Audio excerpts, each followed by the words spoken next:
Scientists built an artificial egg. 26 baby chickens hatched from it. It was the first time in history. The egg was made from a special material. It had a honeycomb shape.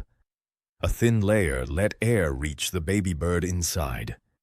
Scientists put chicken embryos into the egg. Then they waited. 18 days later, the chicks pecked their way out. The company that made it is called Colossal Biosciences. They are based in Texas. Their big goal is to bring back the moa bird. The moa lived in New Zealand. It died out 600 years ago. Moa eggs were 80 times bigger than a chicken egg. No animal today can hatch a moa egg. So scientists need an artificial one.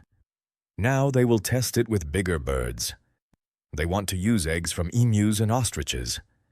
The moa could be next. Some scientists say it feels like science fiction.